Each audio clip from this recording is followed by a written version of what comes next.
Hello everyone, स्वागत है आप सभी का हमारे YouTube channel exam 2.0 study channel पर। आज के इस वीडियो में हम लोग बीएड प्रवेश परीक्षा 2023 के लिए सामान्य ज्ञान का क्लास 12 हम लोग कवर करने वाले हैं। तो इस वीडियो को आप लोग अंत तक जरूर देखिएगा। और इससे पहले हमने 11 क्लासेस ले ली हैं सामान्य ज्ञान पर। अगर आपने उसे नहीं देखा है तो जाकर के चैनल के प्लेलिस्ट में से देख लीजिएगा। तो चलिए इस वीडियो को शुरू करते हैं बिना देर किए। तो चलिए आज का पहला प्रश्न देखते हैं। प्रथम प्रश्न पत्र खंड अ यानी सामान्य ज्ञान का पहला प्रश्न दिया गया है कि भारत में निम्नलिखित में से किस राज्य में जन्म दर न्यूनतम है। तो आपको बताना है कि जन्म दर न्यूनतम किस राज्य में है। तो इसका करेक्ट आंसर हो जाएगा ऑप्शन नंबर ए यानी केरल में।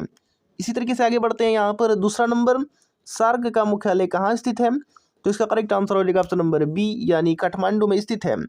उसके बाद अगला प्रश्न दिया गया है यहाँ पर 3 नंबर, हिमालय के सबसे बाहरी पर्वत श्रेणी कौन सी है।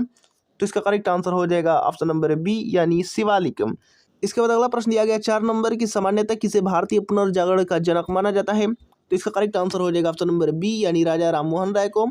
इसी तरीके से आगे बढ़ते हैं। यहाँ पर 5वां नंबर, प्रायद्वीपीय भारत की सबसे लंबी नदी कौन सी है। तो इसका करेक्ट आंसर क्या होगा। इसका करेक्ट आंसर हो जाएगा ऑप्शन नंबर बी यानी गोदावरी नदी। उसके बाद अगला प्रश्न देखते हैं। 6 नंबर दिया गया है कि जनसंख्या का जनगणना के संदर्भ में लिंग अनुपात शब्द का सही अर्थ क्या है। तो आपको बताना है यहाँ पर लिंग अनुपात का सही अर्थ क्या है। तो इसका करेक्ट आंसर हो जाएगा ऑप्शन नंबर बी यानी 1000 पुरुष पर महिलाओं की संख्या। उसको अगला प्रश्न देखते हैं। 7 नंबर यहाँ पर दिया गया है कि कितनी भारतीय भाषाओं में सर्वोत्तम लेखन के लिए साहित्य अकादमी पुरस्कार दिए जाते हैं। तो इसका करेक्ट आंसर हो जाएगा ऑप्शन नंबर डी यानी 24 भाषाओं में सर्वोत्तम लेखन के लिए साहित्य अकादमी पुरस्कार दिए जाते हैं। उसके बाद अगला प्रश्न देखते हैं। 8वां नंबर यहाँ पर दिया गया है कि निजता का अधिकार किसके अधीन आता है। तो इसका करेक्ट आंसर क्या होगा। तो इसका करेक्ट आंसर हो जाएगा ऑप्शन नंबर सी यानी अनुच्छेद 21 के तहत आता है। उसके बाद अगला प्रश्न देखते हैं। उसके बाद अगला प्रश्न यहाँ पर 9वां नंबर दिया गया है कि शाहजहां के शासनकाल में कौन सा विदेशी यात्री भारत आया था। तो इसका करेक्ट आंसर हो जाएगा मनुची। तो इसका करेक्ट आंसर क्या होगा यहाँ पर देख लेते हैं ऑप्शन में से। तो ऑप्शन में यहाँ पर ऑप्शन नंबर डी दिया गया है मनुची, तो ये करेक्ट हो जाएगा ऑप्शन नंबर डी। इसी तरीके से आगे दिया गया यहाँ पर 10वां नंबर, मंगल ग्रह के कितने उपग्रह हैं। तो इसका करेक्ट आंसर हो जाएगा ऑप्शन नंबर बी यानी 2 उपग्रह हैं।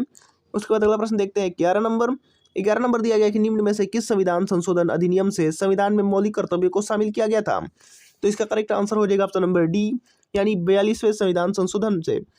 इसके बाद अगला प्रश्न यहाँ पर 12 नंबर दिया गया कि चेरनोबिल महाविपदा किसके प्रदूषण का परिणाम है। तो इसमें से करेक्ट आंसर हो जाएगा रेडियोधर्मी अपशिष्ट का।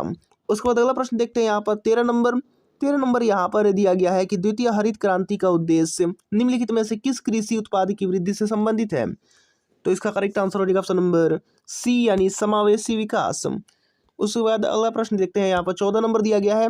14 नंबर यहाँ पर दिया गया है कि भारत के उत्तर पश्चिम भाग में शीतकाल में निम्नलिखित में से किस कारण से वर्षा होती है। तो इसका करेक्ट आंसर हो जाएगा ऑप्शन नंबर ए यानी पश्चिमी विक्षोभ के कारण। उसके बाद अगला प्रश्न देखते हैं। 15 नंबर यहाँ पर दिया गया है कि कौन से पुर्तगाली नेता ने ब्लू वाटर पॉलिसी शुरू की थी। तो इसका करेक्ट आंसर हो जाएगा ऑप्शन नंबर ए यानी फ्रांसिस्को डी अल्मोडा ने। उसके बाद अगला प्रश्न अब देखते हैं। 16 नंबर की न्यूनतम अल्पकालीन प्राकृतिक संकट कौन सा है। तो इसका करेक्ट आंसर हो जाएगा ऑप्शन नंबर डी यानी बिजली की चमक। उसके बाद अगला प्रश्न देखते हैं 17 नंबर के बाद अगला प्रश्न यहाँ पर 17 नंबर दिया गया है कि तलिकोटा के युद्ध के समय विजयनगर साम्राज्य में कौन सा राजवंश का राज्य था। तो इसका करेक्ट आंसर हो जाएगा ऑप्शन नंबर सी तुलुवा राजवंश। इसके बाद अगला प्रश्न यहाँ पर दिया गया है 18 नंबर कि पृथ्वी तल के नीचे पिघले हुए पत्थर को क्या कहा जाता है। तो इसका करेक्ट आंसर हो जाएगा ऑप्शन नंबर डी यानी मैग्मा। इसी तरीके से आगे बढ़ते हैं। यहाँ पर 19 नंबर यहाँ पर दिया गया कि मैग्नीशियम निम्नलिखित में से किसका संगठक धातु है। तो इसका करेक्ट आंसर क्या होगा। इसका करेक्ट आंसर हो जाएगा क्लोरोफिल यानी ऑप्शन नंबर ए पूर्ण हरित अणु क्लोरोफिल। उसके बाद अगला प्रश्न देखते हैं। 20 नंबर यहाँ पर दिया गया कि निम्नलिखित में से कौन सा घटक प्रवर्धक साधन के रूप में प्रयुक्त होता है। तो इसका करेक्ट आंसर हो जाएगा ऑप्शन नंबर डी यानी ट्रांजिस्टर। इसी तरीके से आगे बढ़ते हैं। यहाँ पर दिया गया है खाद्य सन दिया गया है। 2 पक्षों के बीच संप्रेषण करने का एक ऐसा समझौता है जो यह बताता है कि संप्रेषण कैसे किया जाए। तो इसका करेक्ट आंसर क्या होगा ऑप्शन में से। तो इसका करेक्ट आंसर हो जाएगा ऑप्शन नंबर डी यानी प्रोटोकॉल। उसके बाद अगला प्रश्न हम देखते हैं। 22 नंबर दिया गया है कि ओजोन की परत में रिक्तीकरण किसके कारण होता है। तो इसका करेक्ट आंसर हो जाएगा ऑप्शन नंबर सी यानी क्लोरोफ्लोरोकार्बन के कारण। उसके बाद अगला प्रश्न हम देखते हैं।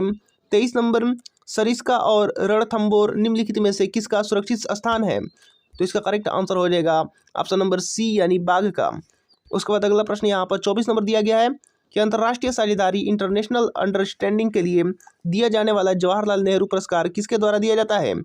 तो इसका करेक्ट आंसर हो जाएगा ऑप्शन नंबर डी यानी भारतीय संस्कृति संबंध परिषद द्वारा दिया जाता है। ऑप्शन नंबर डी करेक्ट हो जाएगा। इसके बाद अगला प्रश्न यहाँ पर 25 नंबर दिया गया है कि माउंट आबू स्थित मशहूर दिलवाड़ा मंदिर निम्नलिखित में से किस समुदाय का पवित्र तीर्थ स्थल है? तो इसका करेक्ट आंसर हो जाएगा ऑप्शन नंबर बी जैन धर्म। उसके बाद अगला प्रश्न यहाँ पर दिया गया है निम्नलिखित में से किसे गांधी जी अपना राजनीतिक गुरु मानते थे? तो इसका करेक्ट आंसर हो जाएगा ऑप्शन नंबर डी यानी गोपाल कृष्ण गोखले को। उसके बाद अगला प्रश्न देखते हैं यहाँ पर 27 नंबर, निम्नलिखित में से कौन सा संविधान संशोधन अधिनियम प्रारंभिक शिक्षा के मूल अधिकार के रूप में होने से संबंधित है? तो इसका करेक्ट आंसर हो जाएगा ऑप्शन नंबर सी यानी 86वां संविधान संशोधन अधिनियम। उसके बाद अगला प्रश्न देखते हैं। अगला प्रश्न यहाँ पर दिया गया 28 नंबर कि विश्व का सबसे बड़ा द्वीप समूह कौन सा है? तो इसका करेक्ट आंसर हो जाएगा ऑप्शन नंबर ए यानी ग्रीनलैंड। उसके बाद अगला प्रश्न देखते हैं 29 नंबर, पन्नालाल घोष निम्नलिखित में से कौन सा वाद्य यंत्र बजाते थे? तो इसका करेक्ट आंसर हो जाएगा ऑप्शन नंबर ए यानी बांसुरी बजाते थे पन्नालाल घोष। उसके बाद अगला प्रश्न यहाँ पर 30 नंबर दिया गया है कि रियो शिखर सम्मेलन का संबंध किससे है? तो इसका करेक्ट आंसर हो जाएगा ऑप्शन नंबर ए यानी जैव विविधता पर सम्मेलन। उसके बाद अगला प्रश्न यहाँ पर 31 नंबर दिया गया है कि बहुगुणिता पॉलीप्लाइडी किस में परिवर्तित होने पर होती है? तो इसका करेक्ट आंसर क्या होगा? बहुगुणिता किस में परिवर्तन होने पर होती है? तो इसका करेक्ट आंसर हो जाएगा ऑप्शन नंबर सी यानी क्रोमोजोम की संख्या। उसके बाद अगला प्रश्न यहाँ पर दिया गया है 32 नंबर, रॉलेट एक्ट किस वर्ष पारित हुआ था? तो इसका कमेंट बॉक्स में आप लोग उत्तर देंगे क्योंकि बहुत आसान सा सवाल है। तो रॉलेट एक्ट किस वर्ष पारित हुआ था ये आप लोग बताएंगे। उसके बाद अगला प्रश्न हम देखते हैं यहाँ पर 33 नंबर, निम्नलिखित में से किस तारीख को विश्व मस्तिष्क ट्यूमर दिवस के रूप में मनाया जाता है? तो इसका करेक्ट आंसर हो जाएगा ऑप्शन नंबर बी यानी 8 जून को। इसी तरीके से आगे बढ़ते हैं यहाँ पर 34 नंबर यहाँ पर दिया गया है कि भारतीय संविधान के आर्टिकल 326 के अनुसार हर राज्य के विधानसभा और विधान परिषद के चुनाव वयस्क मताधिकारों के आधार पर होंगे। वयस्क मताधिकार से तात्पर्य है कि प्रत्येक भारतीय नागरिक की उम्र चुनाव में भाग लेने के लिए कितने वर्ष होनी चाहिए। तो आपको बताना है कुल मिलाकर के कितने वर्ष होनी चाहिए मतदान देने के लिए। तो इसका करेक्ट आंसर हो जाएगा ऑप्शन नंबर ए यानी 18 वर्ष। उसके बाद अगला प्रश्न यहाँ पर 35 नंबर दिया गया है कि निम्नलिखित में से कौन सी पुस्तक रोहिंटन मिस्त्री द्वारा लिखी गई है? तो इसका करेक्ट आंसर हो जाएगा ऑप्शन नंबर डी यानी ए फाइन बैलेंस। उसके बाद अगला प्रश्न हम देखते हैं 36 नंबर यहाँ पर दिया गया कि निम्नलिखित में से कौन सी कल्पना चावला की जीवनी है और जॉन पियर हैरिसन द्वारा लिखी गई है? तो इसका करेक्ट आंसर क्या होगा? इसका करेक्ट आंसर हो जाएगा ऑप्शन नंबर ए यानी एज ऑफ टाइम हो जाएगा, जो कि जॉन पेरी हैरिसन द्वारा लिखी गई है कल्पना चावला की जीवनी। उसके बाद अगला प्रश्न देखते हैं यहाँ पर 37 नंबर, 1658 में बहादुरपुर के युद्ध में शाहजहां के दूसरे बेटे शाह शुजा को शाहजहां के पोते ने हराया था। तो यहाँ पर नाम क्या होगा खाली स्थान में? तो इसका करेक्ट आंसर हो जाएगा ऑप्शन नंबर बी यानी सुलेमान शिकोह ने हराया था, जो कि शाहजहां के पोते थे। शाहजहां के दूसरे बेटे शाह शुजा को हराया था। उसके बाद अगला प्रश्न हम देखते हैं 38 नंबर, फिरोजाबाद में 200 वर्षों से भी अधिक समय से का उत्पादन किया जा रहा है। तो किसका उत्पादन यहाँ पर किया जा रहा है? तो इसका करेक्ट आंसर क्या होगा? इसका करेक्ट आंसर हो जाएगा ऑप्शन नंबर बी यानी कांच की चूड़ियों का उत्पादन किया जा रहा है। उसके बाद अगला प्रश्न हम देखते हैं 39 नंबर दिया गया है कि कौन सा कथक घराना नृत्य शैली के आध्यात्मिक पहलुओं पर अधिक ध्यान देता है? तो इसका करेक्ट आंसर हो जाएगा ऑप्शन नंबर सी यानी लखनऊ घराना।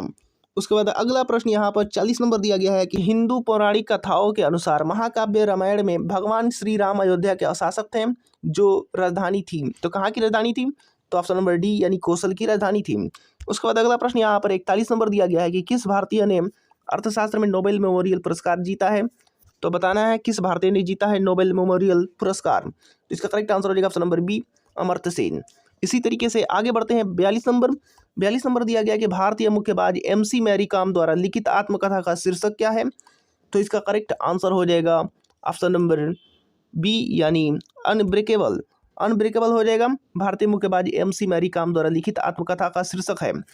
इसके बाद यहाँ पर 43 नंबर दिया गया है कि चित्रकूट जलप्रपात भारत के किस राज्य में स्थित है? तो इसका करेक्ट आंसर हो जाएगा ऑप्शन नंबर सी यानी छत्तीसगढ़। उसके बाद अगला प्रश्न हम यहाँ पर देखते हैं 44 नंबर यहाँ पर दिया गया है कि वेनेजुएला की राजधानी है। आपको बताना है वेनेजुएला की राजधानी क्या है? तो इसका करेक्ट आंसर हो जाएगा ऑप्शन नंबर डी यानी काराकास। उसके बाद अगला प्रश्न हम देखते हैं 45 नंबर, भारत में निम्नलिखित में से किस रेडियोधर्मी धातु का विश्व का सबसे बड़ा भंडार मौजूद है? तो इसका करेक्ट आंसर हो जाएगा ऑप्शन नंबर डी यानी थोरियम। इसी तरीके से आगे बढ़ते हैं यहाँ पर 46 नंबर, ऑस्ट्रेलिया के एकमात्र द्वीपीय राज्य का नाम बताइए। तो इसका करेक्ट आंसर क्या होगा, एकमात्र द्वीपीय राज्य का नाम बताना है ऑस्ट्रेलिया के। तो इसका करेक्ट आंसर हो जाएगा ऑप्शन नंबर सी, टैस्मेनिया। उसके बाद अगला प्रश्न यहाँ पर 47 नंबर दिया गया है कि निम्नलिखित में से कौन सा शहर गोदावरी नदी के किनारे स्थित नहीं है। तो इसका करेक्ट आंसर हो जाएगा ऑप्शन नंबर बी, नौसारी। इसके बाद अगला प्रश्न यहाँ पर 48 नंबर दिया गया कि चंद्रगुप्त के पुत्र का नाम बताएं जिन्होंने 298-272 ईसा पूर्व के बीच शासन किया था और संपूर्ण भारत में साम्राज्य को फैलाया था। तो इसका करेक्ट आंसर हो जाएगा ऑप्शन नंबर सी, बिंदुसार ने। इसके बाद अगला प्रश्न यहाँ पर 49 नंबर दिया गया है, मेखेला चादर यह किस राज्य की महिलाओं द्वारा पहना जाने वाला पारंपरिक वस्त्र है। तो ऑप्शन नंबर डी करेक्ट हो जाएगा, असम राज्य के महिलाओं द्वारा पहना जाने वाला पारंपरिक वस्त्र है मेखेला चादर। इसी तरीके से इस वीडियो का लास्ट प्रश्न यहाँ पर 50 नंबर दिया गया है कि रविंद्रनाथ टैगोर ने निम्नलिखित में से किस देश का राष्ट्रगान लिखा था। तो इसका करेक्ट आंसर क्या होगा, इसका करेक्ट आंसर हो जाएगा ऑप्शन नंबर डी, बांग्लादेश। तो उम्मीद करता हूँ कि वीडियो आपको पसंद आया होगा और इसी तरीके के नए वीडियो देखने के लिए हमारे साथ जुड़ जाइए और चैनल को अभी तक सब्सक्राइब नहीं किया है तो चैनल को सब्सक्राइब करके बेल आइकन बटन भी दबा दीजिएगा ताकि हमारा एक वीडियो को नोटिफिकेशन मिस ना हो सके और आपकी तैयारी लगातार चलती रहे। तो मिलते हैं अगले वीडियोज़ में।